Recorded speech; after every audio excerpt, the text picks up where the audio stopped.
રાધે રાધે. આજની આ અત્યંત ગહન અને દિવ્ય ચર્ચામાં આપ સૌનું સ્વાગત છે. રાધે રાધે. એટલે જરા કલ્પના કરો કે કોઈ વ્યક્તિ એ ખૂબ જ પ્રખ્યાત અને પૂજનીય સંત પાસે તેમના આશીર્વાદ લેવા માટે જાય. હા, બરાબર. અને અત્યંત શ્રદ્ધાપૂર્વક દર્શન માટે 500 રૂપિયાની ભેટ ધરે. પણ એ સંત એમના ભક્તની નજર સામે જ એ 500 રૂપિયાની નોટ ધૂણીના સળગતા અગ્નિમાં નાખી દે તો? અરે બાપરે, હા, એ તો બહુ જ આઘાતજનક લાગે. બરાબર ને? અથવા તો વિચારો કે કોઈ ઉચ્ચ કોટીના સંતના આશ્રમમાં જઈએ, જેઓ ઊંડી સમાધિમાં બેઠા છે. હા.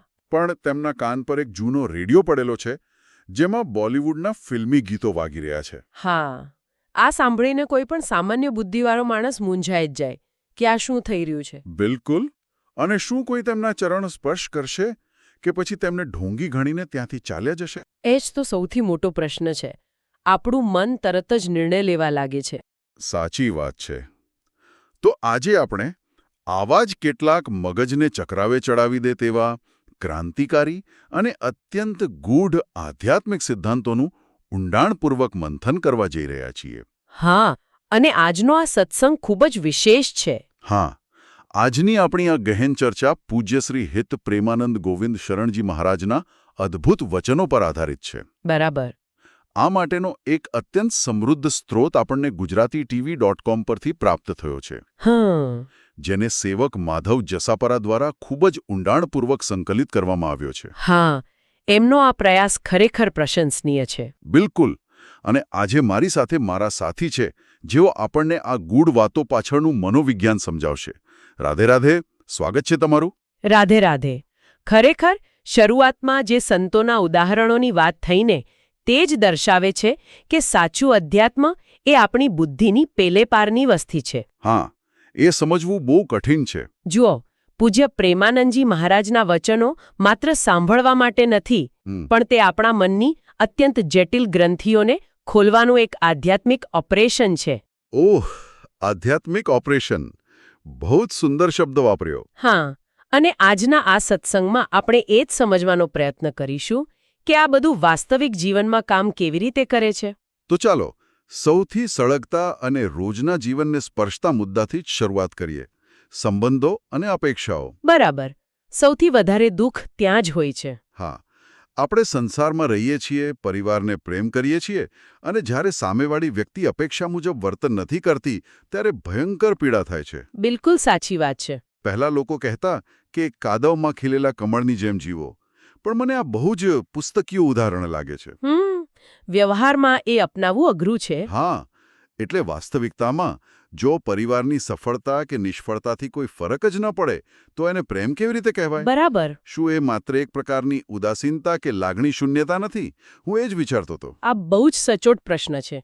અને આ જ કારણ છે કે પૂજ્ય મહારાજજી અધ્યાત્મની સાચી વ્યાખ્યા સ્પષ્ટ કરે છે. અચ્છા. તિથી પ્રેમ કરીશ, પૂરી ફરજ નિભાવીશ, પણ પરિણામ પર મારો કોઈ માલિકી ભાવ નહીં હોય. એટલે ફરજ પૂરી કરવાની, પણ માલિકી ભાવ નહીં? હા. આની પાછળનું મનોવિજ્ઞાન સમજવા જેવું છે. અપેક્ષાથી દુઃખ કેમ થાય છે? કારણ કે આપણે પ્રેમ અને અહંકારને ભીડવી દીધા છે. અચ્છા. આપણે વિચારીએ છીએ કે મેં તારા માટે આટલું કર્યું, તો તારે મારા માટે આવું કરવું જ જોઈએ. હા, આ તો દરેક ઘરમાં જોવા મળે છે. બરાબર.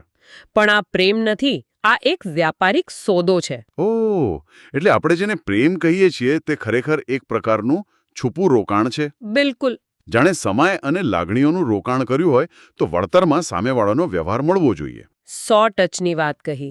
અને મહારાજજી કહે છે કે જ્યાં સુધી આ રોકાણની માનસિકતા રહેશે ને, ત્યાં સુધી પીડા નિશ્ચિત છે. તો પછી આમાંથી બહાર આવવાનો રસ્તો શું છે? મહારાજજી સમજાવે છે કે આ પીડામાંથી બહાર આવવા માટે અધ્યાત્મ જરૂરી છે.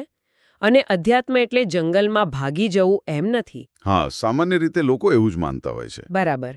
પણ સાચું અધ્યાત્મ એટલે સૌની પ્રત્યે કરુણા અને મિત્રતા રાખવી. મિત્રતા એટલે બીજાની સહાય કરવી, પણ આ વ્યક્તિ મારી છે એવો મમકાર ન રાખવો. અચ્છા. આનું કોઈ વ્યવહારિક ઉદાહરણ આપી શકાય? હા, ચોક્કસ. એક ડોક્ટરનું ઉદાહરણ લો. ડોક્ટર દર્દીનો જીવ બચાવવા પોતાનું 100% જ્ઞાન લગાવી દે છે, પૂરી રાત જાગે છે. બરાબર છે. પણ જો દર્દી બચી ન શકે તો ડોક્ટર હતાશામાં કે ડિપ્રેશનમાં નથી જતો. સાચી વાત છે, એ ફરી કામે લાગી જાય છે. હા, કારણ કે તે પોતાની ફરજ પૂરી નિષ્ઠાથી નિભાવે છે, પણ દર્દીના શ્વાસ પર પોતાનો કાબુ નથી એ સ્વીકારે છે. ઓહ, બહુ જ ઊંડી વાત કહી. સંસારમાં આપણે બસ આ જ કરવાનું છે. પ્રેમ પૂરો આપો પણ કાબુ કરવાની વૃત્તિ છોડી દો. બરાબર. અને જે વ્યક્તિ આપણી નિંદા કરે તેના પ્રત્યે પણ ક્ષમાભાવ રાખવો. હા, એ સૌથી કઠિન છે. ઉચ્ચ અવસ્થા છે જ્યાં બાહ્ય સંજોગો તમારી આંતરિક શાંતિને હચમચાવી શકતા નથી. આ ડોક્ટરવાળો વિચાર ખરેખર મગજમાં એક ઝબકારો કરે છે. જો સંબંધોમાં આટલી સમજણ લાવી શકીએ તો અડધા દુઃખો તો એમ જ દૂર થઈ જાય. બિલકુલ. હવે જુઓ, આ આંતરિક શાંતિ સુધી પહોંચવા માટે મહારાજજી નામ જપ અને ભક્તિની વાત કરે છે. હા. પણ અહીં એક મૂળભૂત શંકા જાગે છે. શાસ્ત્રો કહે છે કે ઈશ્વર તો કણકણમાં વસેલો છે, તે નિરાકાર છે, તેનો કોઈ રંગ કે રૂપ નથી. બરાબર. તો પછી આપણે શા માટે મૂર્તિ પૂજા, ગુરુદેવની આરતી, ચરણામૃત લેવા જેવી પ્રક્રિયાઓ કરીએ છીએ? જો બધું જ નિરાકાર છે તો પછી આકારોમાં કેમ અટવાઈએ છીએ? આ શંકા થવી બહુ સ્વાભાવિક છે. હા. પણ મહારાજજી અહીં માનવ ચેતના અને આપણા મગજની કામગીરીની એક બહુ જ મોટી મર્યાદા તરફ ઇશારો કરે છે. કઈ મર્યાદા? જો આપણો જન્મ થયો ત્યારથી આપણા મગજને માત્ર આકારો જ સમજાય છે. બરાબર. આપણે આપણી જાતને પણ એક આકાર માની લીધો છે કે હું સ્ત્રી છું, હું પુરુષ છું, મારું આટલું વજન છે. સાચી વાત છે. આપણે શરીરને જ બધું માનીએ છીએ. હા, આપણી ચેતના સંપૂર્ણપણે આ સ્થૂળ શરીર સાથે જ જડાઈ ગઈ છે. હવે જે મન અનંત જન્મોથી આકારોમાં રમતું આવ્યું છે તેને અચાનક એમ કહીએ કે શૂન્યમાં કે નિરાકારમાં ધ્યાન લગાવ તો તે ક્યારેય શક્ય નથી બનતું. એટલે મન તરત જ ભટકી જશે. બિલકુલ. એટલે કે આ કંઈક એવું છે કે મારે કોઈ અદૃશ્ય તરંગોનો ઉપયોગ કરવો હોય તો એના માટે એક ભૌતિક રેડિયો કે મોબાઈલના સાધનની જરૂર પડે જ. બરાબર. સીધો હવામાં આંગળીઓ ફેરવીને તો એ તરંગો પકડી ન શકાય. હા. તો શું ગુરુ અથવા મૂર્તિ એ એવું જ એક ભૌતિક માધ્યમ છે? આનાથી ઉત્તમ કોઈ ઉદાહરણ ન હોઈ શકે. અચ્છા. બરાબર એવું જ. સાકાર ઉપાસના એટલે કે ગુરુદેવના દર્શન કરવા, તેમની આરતી કરવી, તેમની આજ્ઞા માનવી એ નિરાકાર સુધી પહોંચવાનું એક સાધન છે. મહારાજજી ભારપૂર્વક કહે છે કે ગુરુદેવની સાકાર ઉપાસના વિના નિરાકારની પ્રાપ્તિ એક ભ્રમ છે. ઓહ, એટલે સાકાર ભક્તિ વિના નિરાકાર સુધી પહોંચી જ ન શકાય. ના, જ્યારે ગુરુદેવ પ્રત્યે અત્યંત પ્રેમ કેળવાય, તેમની સેવા થાય ત્યારે ધીમે ધીમે ચેતના આકારની મર્યાદાઓ તોડીને વિસ્તરવા લાગે છે. બહુ જ સુંદર સમજૂતી આપી. હા, સાકારની ભક્તિ દ્વારા જીવને અંદરથી અનુભવ થાય છે કે અરે હું તો આ શરીર છું જ નહીં, હું તો એ અવિનાશી તત્વ છું. બરાબર. આખી યાત્રા સાકારથી શરૂ થાય છે અને નિરાકારમાં જઈને પૂર્ણ થાય છે. આ સમજ્યા પછી હવે સમજાય છે કે કેમ સંતો ગુરુના ચરણોમાં આટલો ભાર મૂકે છે. બિલકુલ. પણ અહીં એક નવો જ સંઘર્ષ ઊભો થાય છે. ધારો કે કોઈ વ્યક્તિ આ માર્ગ પર ચાલવાનું શરૂ કરે અને તેને નામ જપમાં રસ પડવા માંડે. હવે તેનું મન વારંવાર એકાંત માંગે છે. બરાબર. થાય કે બસ ક્યાંક ચૂપચાપ બેસીને પ્રભુનું સ્મરણ કરીએ. પણ બીજી બાજુ રોજિંદુ જીવન છે. કોઈ મોટી ઓફિસમાં નોકરી કરતું હોય, કોઈ ગૃહિણી હોય જેનામાંથી આખા ઘરની જવાબદારી હોય. સાચી વાત છે. ભીડભાડ, ટ્રાફિક અને લોકોની વચ્ચે રહીને કામ કરવાનું હોય. હા. એક બાજુ મનની શાંતિની ઝંખના અને બીજી બાજુ શરીરની દોડધામ. આ બંને અત્યંત વિરોધી દિશાઓ વચ્ચે સંતુલન કઈ રીતે ગોઠવી શકાય? સામાન્ય દ્રષ્ટિએ આ એક મોટો અજંપો લાગે છે.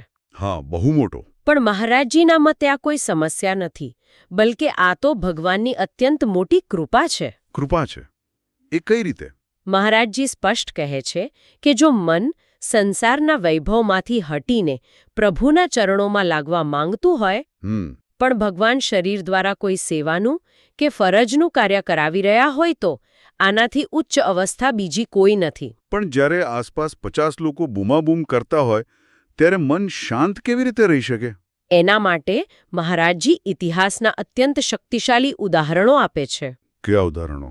શ્રી રામકૃષ્ણ પરમહંસજીને ગળામાં ભયંકર બીમારી હતી. હા, સાંભળ્યું છે મેં. ડોક્ટરોએ બોલવાની સખત મનાઈ કરી હતી કારણ કે એક એક શબ્દ બોલવો પીડાદાયક હતો. બરાબર. પણ શું તેઓ કોઈ ગુફામાં જઈને બેસી ગયા? ના. તેઓ અંતિમ શ્વાસ સુધી ભક્તોના કલ્યાણ માટે સત્સંગ કરતા રહ્યા. અદ્ભુત. બીજું ઉદાહરણ રાજા જનક અને ચક્રવર્તી સમ્રાટ અંબરીશજીનું છે. વિચારો, એક રાજા પાસે કેટલું કામ હોય. હા, રાજકારણ, યુદ્ધ, ન્યાય, બધું જ જોવાનું હોય. છતાં તેમનું મન ક્યાં હતું? સદાય ભગવાનમાં લીન. આને આપણે કહી શકીએ કે એક સાથે બે કામ કરતું મન. એટલે કે જાણે આપણે કોમ્પ્યુટરમાં કોઈ પ્રોગ્રામ પર કામ કરી રહ્યા હોઈએ. બરાબર? એ આપણું શરીર છે જે ઓફિસનું કે ઘરનું કામ કરે છે, પણ બેકગ્રાઉન્ડમાં છુપી રીતે સતત એક પ્રક્રિયા ચાલતી જ હોય. હા, જે આપણું મન છે જે સતત નામ જપ કરી રહ્યું છે. બિલકુલ. આ જ સાચો કર્મયોગ છે. તમારા હાથ અને બુદ્ધિ સમાજની સેવામાં કે તમારી ફરજમાં રોકાયેલા છે. પણ તમારો ભાવ, તમારું આંતરિક જોડાણ ઈશ્વર સાથે છે. બહુ જ ગહન વાત છે આ. મહારાજજી કહે છે કે જ્યારે આવું થાય ત્યારે સમજવું કે ભગવાને પોતાના સાચા સેવક તરીકે સ્વીકારી લીધા છે. આ સાંભળીને એમ થાય કે જો બધા આ રીતે કામ કરતા શીખી જાય તો દરેક ઓફિસ અને દરેક ઘર એક આશ્રમ બની જાય. 100% સાચી વાત છે. હવે ચાલો આપણે આપણા શરૂઆતના પેલા ઉદાહરણ પર પાછા ફરીએ. હા, પેલા સંતોની વાત. હા, પેલા 500 રૂપિયા સળગાવવાવાળા સંત અને ગીતો સાંભળતા સંત. બરાબર. નારદ ભક્તિ સૂત્રમાં આવે છે કે સાધુનો સંગ મળવો કઠિન છે અને તેનો નિર્વાહ કરવો એટલે કે ત્યાં ટકી રહેવું એનાથી પણ કઠિન છે.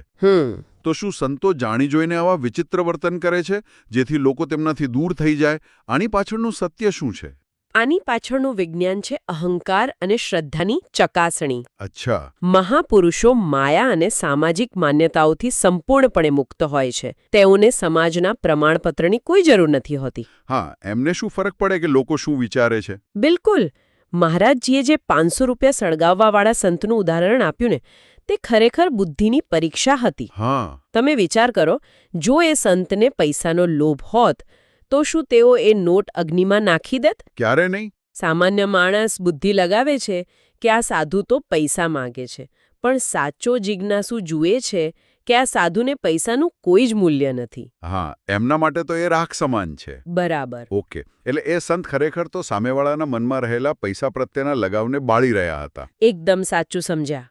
પણ પેલા ફિલ્મી ગીતો સાંભળતા સંતનું શું? એ તો સાવ જ અજીબ લાગે. એ ખરેખર એક પ્રકારનું આધ્યાત્મિક ફિલ્ટર છે. ફિલ્ટર? કેવી રીતે?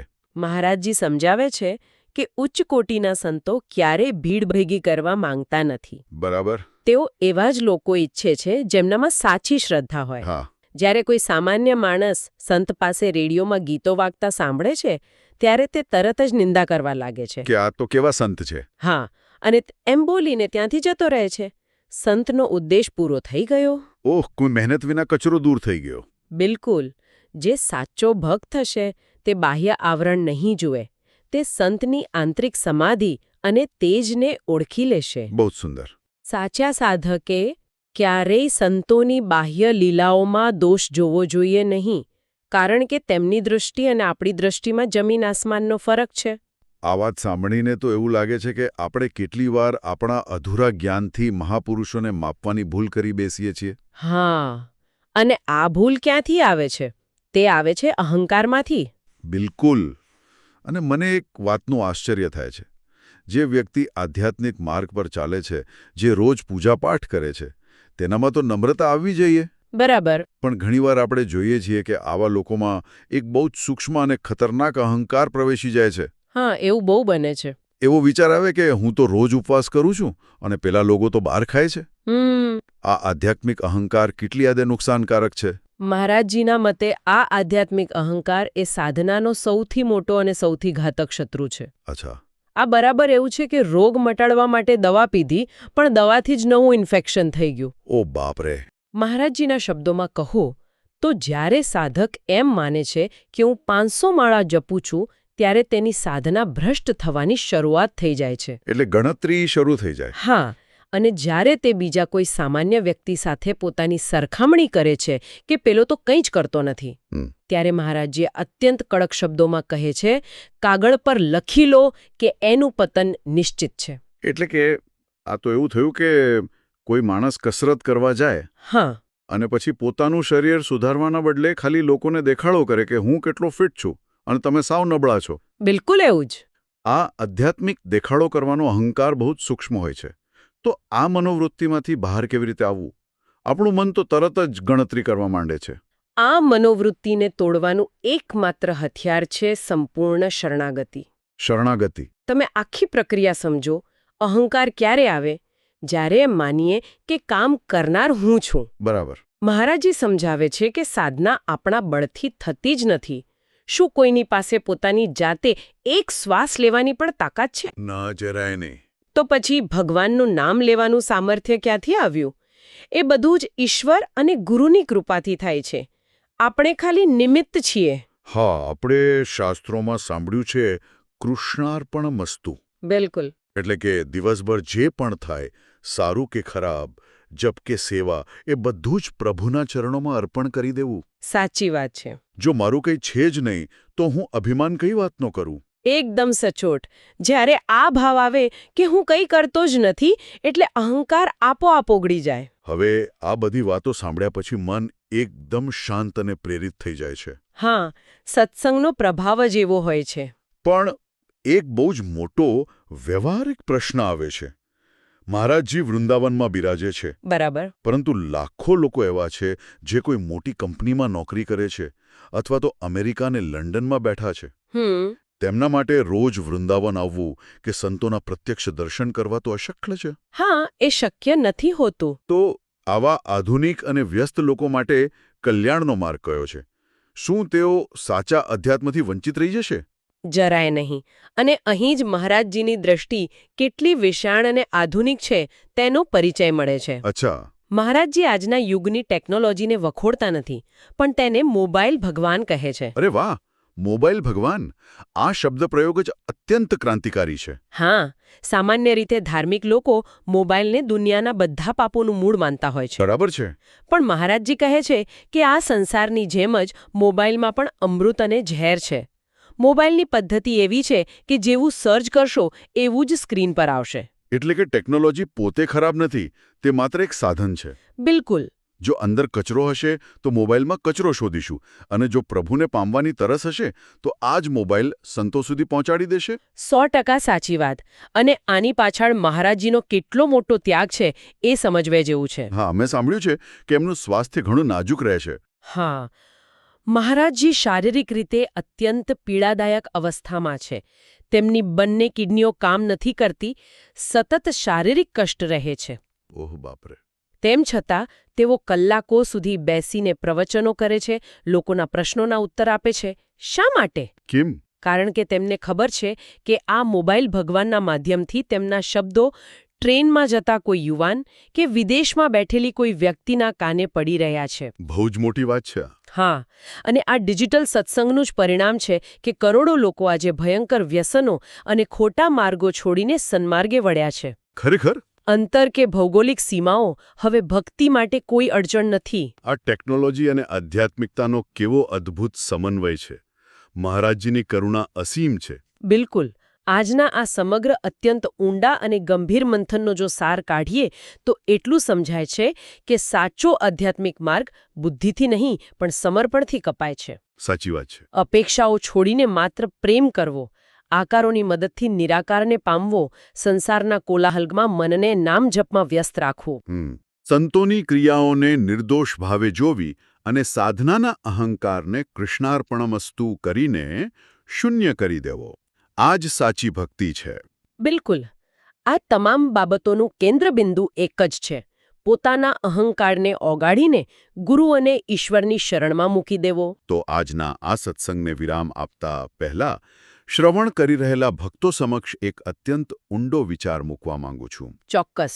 આપણે અગાઉ વાત કરી તેમ જો આ આપણા હાથમાં રહેલો સાધારણ ફોન, મોબાઈલ, ભગવાન બની શકતો હોય, જો તે વૃંદાવનના દિવ્ય સત્સંગને સ્ક્રીન પર લાવી શકતો હોય, તો શું આપણે આપણા રોજિંદા ડિજિટલ જીવનમાં એક નાનકડો ફેરફાર ન કરી શકીએ? બહુ જ સરસ વિચાર છે આ. જરા વિચારજો, જો ડિજિટલ લાઈફની દરેક ક્લિક, દરેક સ્વાઇપ અને જે કંઈ પણ ફોરવર્ડ કરીએ છીએ તેને ઈશ્વરને સમર્પિત કરી દઈએ તો. હા, તો આખું જીવન જ બદલાઈ જાય. જો નક્કી કરીએ કે સ્ક્રીન ટાઈમનો ઉપયોગ માત્ર સકારાત્મકતા, જ્ઞાન અને ભક્તિ ફેલાવવા માટે જ કરીશું, તો શું આ આધુનિક યુગની સૌથી મોટી અને નિરંતર ચાલતી સાધના નહીં બની જાય? ચોક્કસથી બની જાય.